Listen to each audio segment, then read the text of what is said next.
So why did I shave my head and move from Phoenix, Arizona to Miami? It comes down to two words: balance and identity. Now, as somebody who's closed millions and million dollars in sales, and right now I'm scaling my own coaching business to over 100,000 per month. You can take what I say with a grain of salt, but I train a lot of people how to get better at sales. And two big things that always come up are going to be balance and how they view themselves, like how they can build themselves up, how they can get more confidence. So I want to cover those two things today, and then I'll go over my thought process of why I made the decisions that I did and how it's helped me in the past. Now, very first thing is just going to be balance. And I'll go over one of the questions that was submitted to me by somebody who is in my community. His name's Kyle. And then I'll go over my answer and then I'll expand on it a little bit. So Kyle wrote to me, "Is it just me? Ever since I've been in sales, it kind of runs my life, meaning I work almost every hour of every day while I'm in the shower, working, driving, etc. I don't feel burnt out, but every time I'm doing something that's not benefiting my future, selling, scripting, training, role playing, I feel guilty. Do you guys feel the same? And what does your current balance look like?" And I would say for somebody in Kyle's position who's fairly young, really looking to get to the next level, this is pretty common. And this was the same thing like I ran into. So like my response to him is just to really get him and everyone to think more about it. You have to ask yourself, where does this notion of balance even come from? Okay. Are you unhappy with how your day-to-day goes and your progression is? Oftentimes you have these expectations put on you from people that are not in the same path as you, and you wouldn't want to live the life that they live. So if you asked a random person if I have balance, they'd probably say no. But that's okay, because I really enjoy what I do and I wouldn't want to switch places with them. Don't expect an extraordinary life doing ordinary things. Be okay being different if you're looking for a different outcome.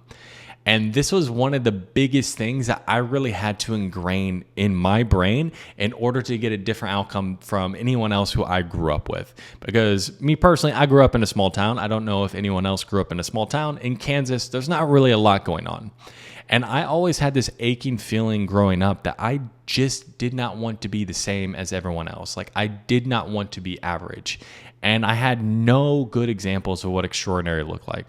But I had a ton of examples of what average looked like. That fear is what drove me to do things that are out of the ordinary.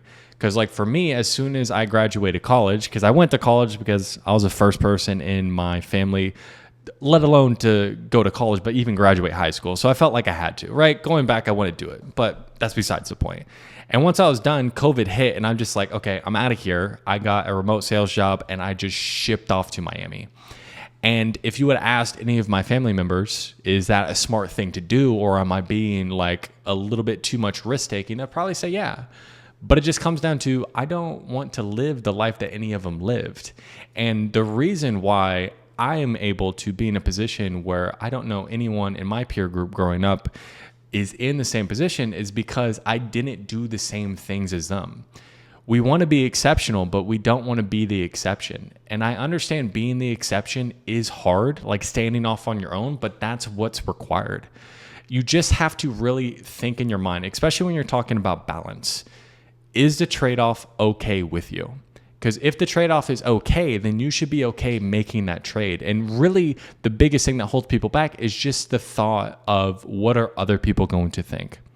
Because if you were to, replay my life in your brain, could you come to the conclusion that I'm an underlived 27-year-old? Probably, right? Especially when you're talking about going to bars, drinking, doing a bunch of shit that I just don't find interesting. But I'm a lot further than most people when it comes to something like finances. And that was a trade-off I was willing to make, and I consciously made that decision. So it just comes down to whatever you want. Just think to yourself, are you willing to make the trade-off? Because when we talk about balance, there's no such thing. There's no such thing as I'm going to have these extraordinary results and not be obsessive about it. For me, I was obsessed with sales. It is everything. It was all that I did for years. And after that, that's when I could get to the point where I could have balance later. Because if I just wanted to make $30,000 per month, just live off of that and be working 20 hours a week, I can do that. But I can only reach that level of balance, quote unquote, with just 2, 3, 4 years of extreme unbalance of this is everything that I did. But then once you realize, like once you get to that point, which I did, like once you get to like 30, 40, 50,000 per month and you do it with relative ease and you don't have to grind the way that you do, you miss the grind. So you're looking for the next hill to climb. So you got to find joy in climbing the hill. And that's really what it ties into your identity as well, is you have to be the person that climbs the hill. Because once you get to the top of the hill, like very first and foremost, like for a lot of people, like you want to make your first 10K, 20K, 30K, 40K, 50K. Once you make that amount of money, like you realize, like number one, it doesn't make you happy. Number two, it's really not that much money. But the thing is, what really, for me and for most people, what they'll find is the fulfillment is doing the hard things. So if you can start to shift yourself from being the person who is just in it for the money, but being the person who does the hard things, then you'll be better overall. Like not only as a salesperson, but just in business and in general, right? Because when we're talking about like you doing the hard things, sales is hard. Having hard conversations is hard, but if you find joy in it, that's what's able to keep you going and not get burnt out. I feel like oftentimes when I see people who get burnt out, it's just because they have a misalignment of expectations and what they're really looking for. But if you're able to actually shift your identity to the person who you need to be to get the outcomes that you want, likely you're not going to have balance, but you're more likely to get the outcomes. So balance and identity are really tied in, hand in hand. And that's exactly why I bust off my head and moved to Miami. Because I was living in Phoenix for just under 2 years, and I'd moved there because I was working for like a bigger company. And before like I got into sales, like I always told myself I never wanted to work out in an office. And I had been doing the online remote sales for years at this point, was making a really good living. I was living in Miami Beach and I was really enjoying it. But there's a bunch of changes in my life, got out of a relationship, and the opportunity came to go to Phoenix, go to Scottsdale, and actually work out in an office. And I did that for like 6 months. In the first couple months, fantastic. But then after a few months, it just started to like eat me up on the inside. So for me, like getting out of that area was just going back to the identity of who I was, as somebody who can actually be free, but does the work and everything that comes with it, right? Like getting back to my old self who really enjoyed the grind, but doing it like on my own time, right? Doing it in my own place where, the beach is there, the weather, and I can post like the view and stuff like that there if you guys are interested in that at all. But then when we're talking about balance, for me, I think with my head buzzed, I look ridiculous, right? You probably agree. So it's something that I do. And if you go back to when I first started YouTube, you'll notice it's like the same thing. Like I buzz my head. Every time I look in the mirror, I feel like I look ridiculous. So if I'm not working, then I'm like, why did I do this? Like, why did I look ridiculous for no reason?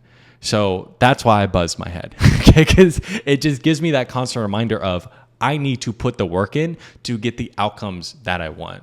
Because like for me, again, it's getting my coaching business up above 100,000 per month. And then from there, like obviously continue to scale it.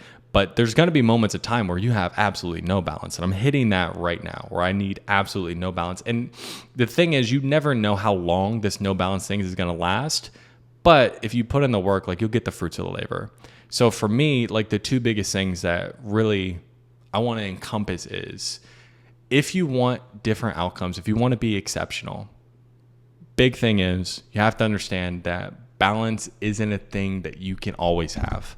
Sometimes, hopefully, maybe you can get it, but oftentimes you don't.